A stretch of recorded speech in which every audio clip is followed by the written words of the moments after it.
to be an athlete or by not having to be a scholar. Be who you are, but just know what you want in life and kind of create a plan of success. And I want to help you get there because again, I didn't have a plan, and because I didn't, the streets kind of, were more enticed at the time. So if I can show kids a roadmap to success, I feel like that's my public duty.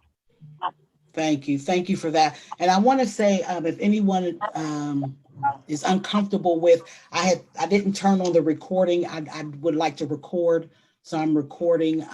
If anyone does not mind that. So let me ask you. Oh, I like how that went to y'all. Everybody's now together.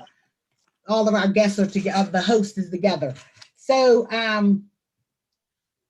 how much support do you receive from your community and or foundations here? So how does the community, and Miss Annette Johnson, can you put your mute on, please? Yes. Thank you. Okay. How much support do you get from the community and or foundations? Can you share that with us? Anybody can jump in.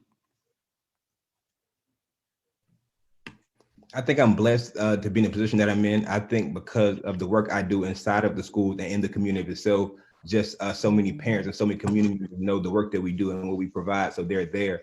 I think that at first we didn't receive so much foundational support, but through us continue to have just so many strategic partners and just continue to keep going regardless of what we face, we've been blessed to have that foundational support now. So now we do get some of the smaller grants, and they have been able to trickle down to some of the bigger ones. But I think that if more smaller nonprofits can focus more on just collaboration and focus on the end goal, we can receive so many much more dollars from the foundational communities.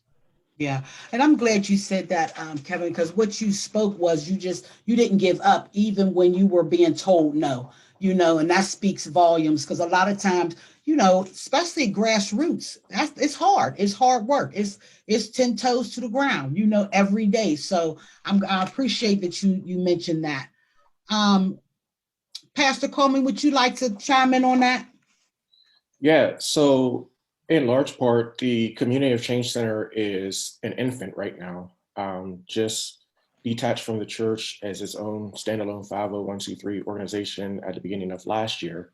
And so a lot of the work that we have been doing was already functioning. Terri, as you know, we've collaborated a lot with West End Power as a means to Brother Kevin's point, to start with collaborations and not so much work or focus on foundational support. The work that we do, we believe that God will provide, and so God has been faithful with that.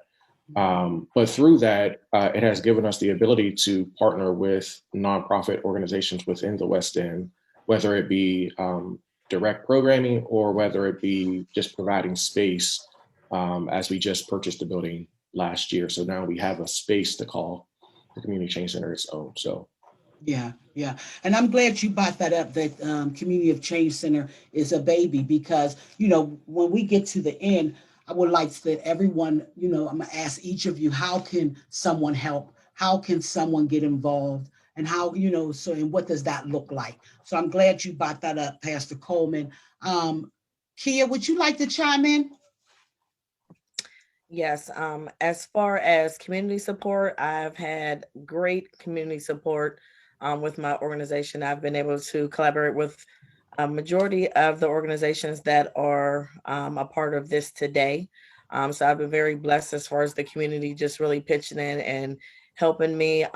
Foundations, I'm still new, so I'm not receiving any money from foundations, but as Pastor said, I'm going to keep pushing, and Kevin, and keep building. And I know that it will come because the work that we do is significant and we are making a huge difference. And so I'm very faithful in that. But I'm very grateful as well of the support and the family that I even look at this screen and see this surrounded us and made sure that we were thriving and that we're good. Good. Now, Beth or Nathaniel, Beth, let's hear from you. Let's hear the support. Tell us how the community supports the Women and Girls Foundation and or foundational help. Yeah, we have been similar. We've been lucky to receive support over the 20 years that we've been around. But it still takes, to continue to provide GirlGov as a free program. I'm still constantly writing grants and looking for additional funding to meet the demand, but we've definitely been lucky that we're able to continue to do what we do. We also have been really supported in terms of people's time. There are a lot of community leaders and elected officials who've spent time mentoring our girls, speaking to our girls. Summer Lee in particular, Representative Summer Lee has been very generous. Rep Sarah Enamorado, people have been very generous with coming and working with our girls too.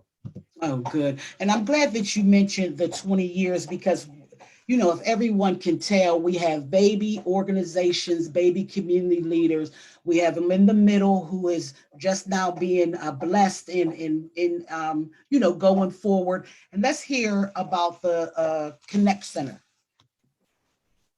So the Connect Center appears to be well supported when it comes to community individuals and people and spaces. The Connect Center is fairly new as well. We're about a year old. We had our grand opening September 7th of 2019. There, because it was received really well, we had representatives, we had state representatives, we had the senator, we had Rich Fitzgerald, had the pleasure of Pastor Coleman being a part of that. It was just really a momentous occasion for the community. And since then, the community has really rallied around just this new face, this new agent of support. And as it relates to grants and things of that nature, initially, we did not receive any grant funding, but through the process and the work that we began without the funding, very similar to Kevin and the others, as people have began to see the work, people have begun to give, even personally. Very surprisingly, it's been amazing how community individuals outside of organizations have blessed our organization just from their own kind of resources. And so we're still doing grant work. We're still figuring out what works for us. One of the things that we're very, very mindful of is ensuring that we're not connecting to any grants that is going to take us away from the vision and the concept of what it is that we're trying to provide. And so we're very mindful of that as well. Okay. Thank you for that. And that's so important. Who is supporting, who's not supporting, and why. So we all the communities can thrive. We're running good on time. Can you tell us two things, one or two things that you're looking to accomplish within the next 3 years? Can you give us two things that you're looking to accomplish in the next 3 years? Kia? Yes, one big one is I'm looking to open up a home. I want to open up a safe space for girls. The pandemic has really made me see the need with them being stuck in spaces that are abusive and not conducive to their growth and their learning and their well-being. So definitely that's one goal. And another one is just to open up my program in the community and across the city where needed so I can service more girls. Okay. Kevin? Yeah, to piggyback off Kid, I think one thing I want to do in the next 3 years is really create our own safe space. So far and right now, we just mentor kids wherever they are. And over the past years, I've been blessed to do it inside of schools. But throughout the pandemic, I've seen that when schools shut down, it kind of stopped the safe spaces where I was able to meet our kids at. So now I'm really understanding like what my true role is and just knowing that having it our own is so much more important than just being a part of. Although it's great to be a part of something amazing, it's also great just to have your own at times. That way you aren't really restricted to what you can do, because people, when it's not immediate to them, they seem to not make it immediate to everybody else. But we also know the life that kids go through every day. you know, Yeah. just trauma and the tragedy that they have to deal with even coming to school. So, you know, just our own safe space is one thing that I definitely want to do, and really just start creating our own fast track to success. If a kid tells me he wants to be an astronaut, how can I make that happen? If a kid doesn't want to go to school but wants a job, I need to be there to answer that call because they're calling me anyway. I just need more tracks to really plug our kids into so that they can see their success. Because again, every day, you know, I'm blessed to be in my position, but I'm also battling rappers and basketball players for the heart of our kids. So it's like, yo, I'm trying to show them great things, but also I need to be able to provide it to them as well. So, you know, those are things that I'm truly gonna focus on. Yeah. Thank you for that. You know, several years ago, I don't know where you can find it, but I remember Mark Lewis did a report. Mark Lewis, the president of Poise Foundation, did a report on how many of our kids go to professional basketball, football, and how many of them do not. And with grades, it's a really, really, really great report. If you could find it, I strongly suggest, Kevin, to look for that. Pastor Antoine, 3 years. Where do you see Community of Change Center? Lord willing, I want to continue to deepen our partnerships with nonprofit organizations. Currently, we are housing 5A Elite Youth Empowerment headed by Nathaniel Brown. So he's occupying space and really building out his vision. And so we're kind of I told him I firmly believe that he'll outgrow our space very quickly. But for me, it's not about the Community of Change Center shining. It's about us being a space for other people to shine. And so in that work, we are that kind of incubator space. But also one of the biggest needs in the West End, and that we are currently kind of planning to do, and Terry, you well know this, is to plant a community garden on the grounds next to the church, which I think in the food desert that is the West End is a grave need and something that we oftentimes overlook in terms of the felt needs of our people. And so hoping to get the ball rolling on that this year and then have it fully rolled out over the next few years. Yes. And we're looking forward to that as well. Okay, Beth or Nathaniel, who wants to go and tell us in 3 years, what is your vision? I can go. Beth, you can go. Okay. All right. So for the Connect Center, one of the major goals for us is to bring the resources that are oftentimes given to the city over into the Mon Valley. There's a lot of things that we don't have access to, that we are kind of left out. And so like we're really advocating that some of those same resources, some of those same programs, some of those same things are able to kind of come into the Mon Valley, because there's a separation between the city of Pittsburgh and those communities are on the outskirts. And so that's something that we are strongly advocating.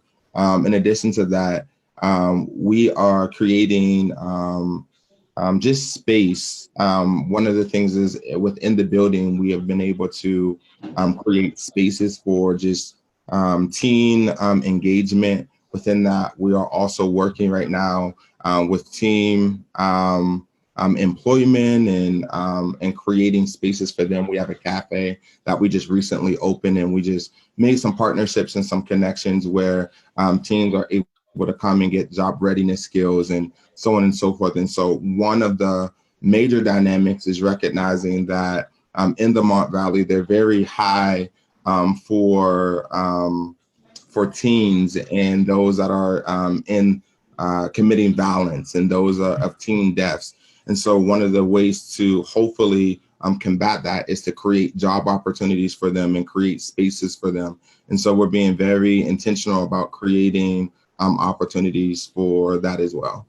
Yeah. And I'm glad you brought up, the Mon Valley in the city of Pittsburgh and the lack of that's going on in the Mon Valley, because I think that goes overlooked a lot.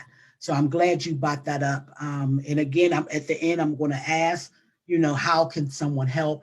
I will get to that in like 2 more questions. Beth, can you tell us the vision in 3 years? Yeah. So I hope and think a lot about how we can continue to support the girls who participate in our program. And in particular, thinking about how to support their mental health as we all recover from the trauma that we don't even realize, that we don't even know what it's going to amount to after these past couple of years. So I'm really focused on that. And then the other place where I'm putting a lot of my energy is trying to get some of GirlGov's methodology into schools. So we know that young people are very passionate about civics and social movements. They're just passionate and engaged in a very different way than they're often taught in traditional classrooms. Mm-hmm. And I think that there's real opportunity in civics high school classrooms to tap into some of young people's passion for social change in the way that we're doing at GirlGov. And so I'm a former teacher and also a former teacher educator, and thinking a lot about how to support teachers who are interested to teach advocacy, campaign development, and social justice activism in their classroom as a way of teaching civics. So that's okay.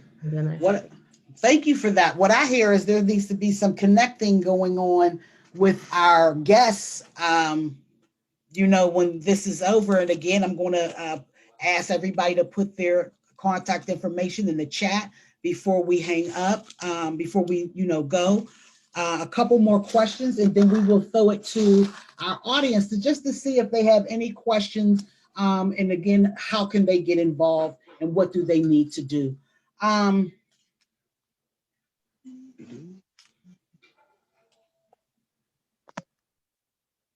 Let me ask, you all can answer in one. I know the answer, but I want everyone here to know the answer. Do someone have to be from your community to take advantage of what your organization or your leadership skills is offering? Do they have to be living in your community? Nate?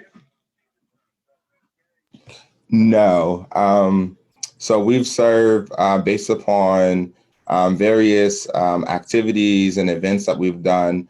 We've served people from the city that have come to the center, have traveled all the way to the Mont Valley to be a part of some programming that we've done, a part of our food distributions, a part of our grab and go meals during COVID. So there's various things that we have done and that we will continue to do. Now, sometimes there are some variations to that where a donor may say this particular thing is for those that are in the Mont Valley. But majority of the time we are doing our best to ensure that the Mont Valley, of course, is being served. But those that are in the radius can be supported as well. Okay. Felicia, I got you. I will ask that question. Kevin, you actually already answered. You had already stated you meet them where they're at. So that's north, south, east, west, you meet them where they're at. So you answered that question. Pastor Coleman and Beth and Kia, especially Beth, is there a certain part of Pittsburgh that someone have to live in to take advantage of your organization? No, we take teens from, on average, between 50 and 60 different high schools, 6 different counties. Not even, they come from the Mon Valley. They come from as far as Ligonier, from Indiana, PA. The only thing people just need to be able to get to our programming. And that's something that we need to look into, is finding more ways to support people to travel, because we do meet in person twice a month. Well, right now, obviously, we meet online because of COVID, but we are available and free to any teenage girls that are interested in participating. Okay. And Kia? Yes, I have girls from all over the city. To answer the question, the girls that I service now are from 14 to 24. But we service girls all over the city. The girls in my program are from Garfield, Homewood, Mount Oliver, Belsuver, the West Side, the North Side, so everywhere. Okay, There's no limit. Yes. okay. And Pastor Coleman? No, absolutely not. No, no boundary restrictions whatsoever. Just wanting to serve anyone who's in need. Okay. And so a question came in, and then let's get to how can someone listening or our guest here go and tell someone else to tell someone else, what they heard here. How can they get involved? How can they help? How can they volunteer?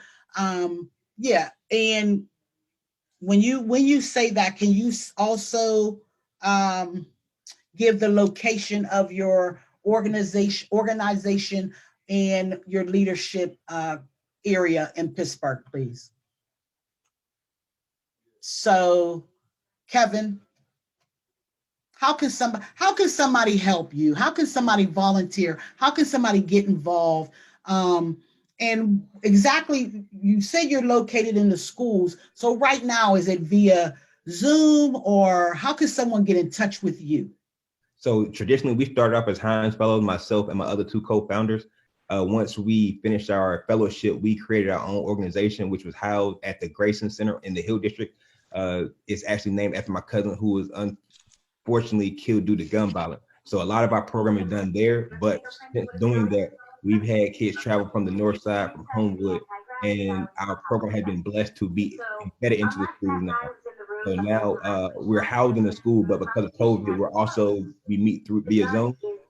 Way Okay. that you guys can support our program, or first off, just saying, hey, I know of an amazing organization called One Nation Mentoring, but I would never want anybody to say something just off my word. So please ask someone else, please volunteer, please go on our social media and just check us out. And if it's something that you like, please just feel free to just share that on your own social media, and check out our website as well. It's www.1nationmentoring.org.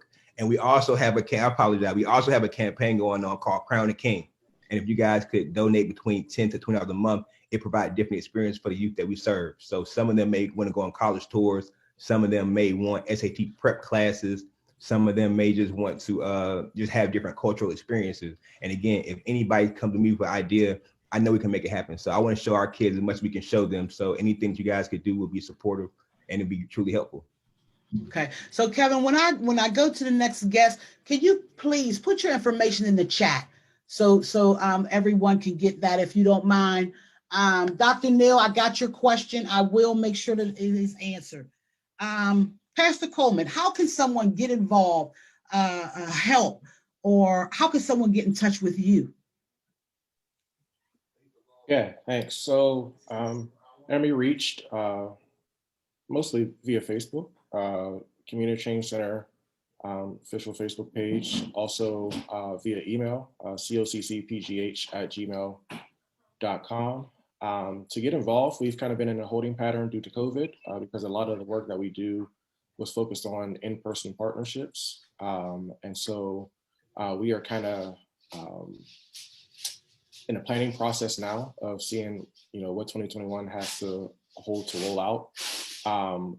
But with the vision of the community garden, we will need hands on deck. And so if you have a green thumb, please be willing to lend your support in that area.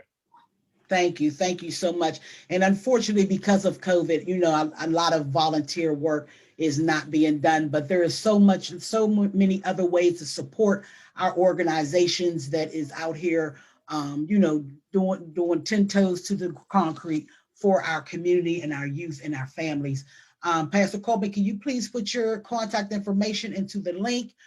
Beth, if they know someone, a young lady, how can they get in touch with you? How can they help you? How can they support what is going on with our young ladies? So I think the best way to support us is to send any young women who who are in high school to us to participate in our program.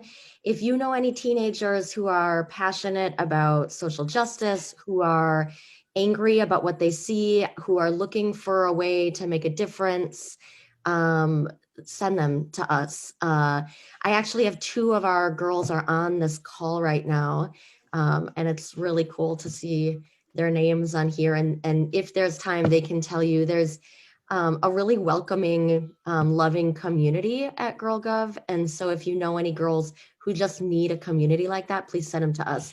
I will also put my name in here. Yes.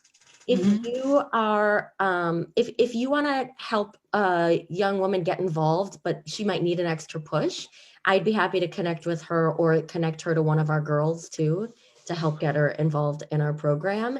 And then the other thing I'll say is that our girls are always working on campaigns. So right now, one committee is working on ending adultification bias in schools. Another is working on ending fast fashion. And we're always looking for advocates in the community to help mentor the girls in their campaigns. So if you fall into that category, please reach out to me. I'd love to connect you to the girls to help them in their projects. Thank you for that. And I would really love to make sure that we were able to hear 1 or 2 words from them, because I definitely need to know what is fast fashion. Kia, what can someone do? How can someone help you, to further your mission and to make sure that, the community can get involved? What can somebody do, and how can they get in touch with you? So we're always looking for speakers to come and speak to the girls. Right now we are virtual, of course. So we're always looking for someone to come in and shed light on whatever your expertise are. The girls are always looking for encouragement. So different career paths and just different life experiences. So we're always looking for speakers. We're also looking to have time right now while the world's semi-open with social distancing, of course, looking for some place to have space. Just so we can do in person, even if it's once a month, something the girls are really in need of that right now. And any donations or sharing Facebook posts, liking posts, any of that social media always goes a long way as well. So you can find us on Facebook at Cultivating Resilient Youth, also on Instagram, and our website. I'll post everything is www.cultivatingresilientyouth.org. So just support on social media, and then always speakers and any volunteer opportunities and all of that. And for the female, for the organizations that focus on young girls and women, do you look for male speakers? Yes, I look for. Beth? Okay, Kia? Sometimes. Okay, so there you go, Will. Please put your information in there, Kia, so how someone can get in touch with you. And Nathaniel, how can the community get involved? How can they help you? What is needed from us or anyone that is listening? What can someone do to help? Dollar bills, y'all. You know what? So there's 3 ways that I like to say. So time, giving of your time.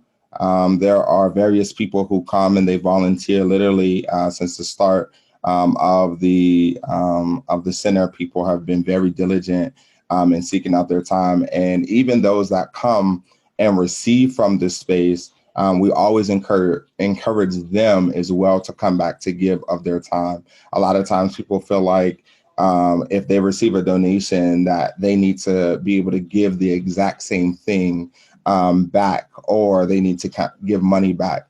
Time is just as valuable and sometimes even more valuable. Number 2, talent. We're always looking for just different ideas, creative ways, people to be engaged and involved. And so if there are creative ways, creative thoughts, creative ideas to serve the community in a different and a more vibrant capacity, where certainly, we have meetings, we kind of talk through that. And just lastly, the one that is fundamental to most of ours is treasure, is money. So we have a website that you can go to, thisgenerationconnect.com. A lot of our information is there. We also do a lot on social media. If you go to This Generation Connect, a lot of the information that we're doing is housed on there as well. And so you'll see different updates that happens through both social media and on our website.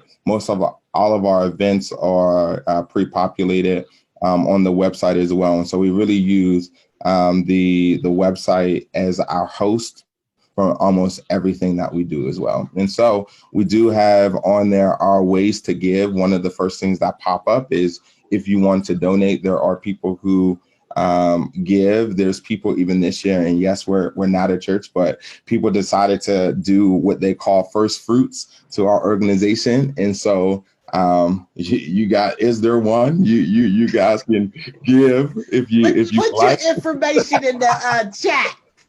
So how someone can get in touch with you, put your information in the chat. I want, if one of the young ladies can please tell me, what does fast fashion mean before we wrap it up? I wonder, I know the two girls that are not on that committee. Bill and Josie are, yeah. I don't know if one of them would share it with you. Or can they just pop in and say hi? Let's see. Bill and Josie, are you still with us? Yeah, hi, I'm Josie. Sorry. Hi. Hi. Thank you for joining us. Thank you so much for having me. Yes, I hope you heard something that has encouraged you to, bring a friend next time. Okay, I will. Great. If you want to know about fast fashion, follow us on Instagram, because they just did a public education on fast fashion this past week on there. Okay. So before we wrap up, respecting everyone's time, is there anything that you would like to ask before I wrap it up with the last question of our guest? But I would like to bring it to any question that I may not have asked that you would like to ask. And if so, just unmute your mic and we can go from there. Couple questions.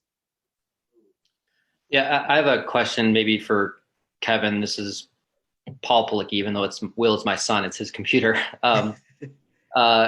So for mentoring in that, I'm assuming that if you wanted to get involved, would you have to go through clearances, like that sort of thing, to get involved in some of your charities? Yeah, we only have people do clearances when they want to be around the kids on a consistent basis. We do our own background check with people who really want to be involved. But as far as our events and things of that, we like to meet with people first to kind of like screen them before because again, the kids mean so much to me. I just can't put anybody in front of them. And I think a lot of programs don't do their due diligence just based off of numbers alone. But my relationship is different, because if I put someone in front of the kid is gonna listen because of the trust and the respect they have for me. So I work a little bit differently, but we do a lot of clearance in the background just to make sure that everybody that is in front of our kids are who they say they are. Because we live in different areas these days, and we just want to make sure that we're protecting those who we love the most. Thank you. Thanks, Kevin. Anyone else? So right now, I'm in the process of opening up a teen activity center in McKees Rocks. Right now, it's under construction. So of course, all of this information I'm jotting down and taking out, emails. Well, once we get open, hopefully, we're looking towards the early spring. Will I be able to get in touch and invite you guys to actually come out and speak to our youth? Because the ages that I'm focusing on are ages right now 13 to 17. Because of course, I'm right in the heart of McKees Rocks on Chartres Avenue. We currently right now have the daycare center. We have a preschool location, and we have an after school spot for children to come, for working parents after school till 6:30. So I wanted to extend those hours. So that's why I decided to open up somewhere as you were explaining about having a safe place for children, a place for counseling, computer labs, all of that ministering. So how do I just reach out to one of you guys to come in maybe and help with the youth? Is it that you just help online, or could someone like me call you guys and welcome you to our center to work with our youth? Great question, Tika. As far as myself, you can email me anytime. I've spoken at Gwen Girls and Robert Morris and Pitt and a bunch of different places. So I will definitely come and support in any way, especially with working with teens. So just shoot me an email and I'm there. Yep. Okay, thank you. Likewise, as a neighbor, being in Chartiers Right. and on Chartiers Avenue, Right. please feel free to reach out. I would point you to Terri. Because Terry's the best way to get a hold of me and nail down my calendar, but we're more than welcome and more than happy to, support, local mission. Great. Tika. Me as well. I think I'm a resource for the community. Anything I can do to help and support, I'm definitely going to do it. If you can be there, I can definitely make some things shake. Or if you just want to catch up and would like us to do something online, we can make that happen as well. So really, we create ideas by the second. So anything that you want to do, we can make it make sense. Okay, sounds good. Here too, we'd be happy to come out there or to speak to your teams online, whatever is better for you. Okay. We have What enough everybody time. else said. I'm sorry, Nathan. Go ahead. No, I just said what everybody else said. If you want to get a hold of me, I drop my contact information in the link, and yeah, I would be more than open to coming out and kind of supporting in that way. And Tika, you can call me. I always also have everyone's email and contact information as well. Okay. We have enough time for one more question, and just respecting everyone's time. Okay.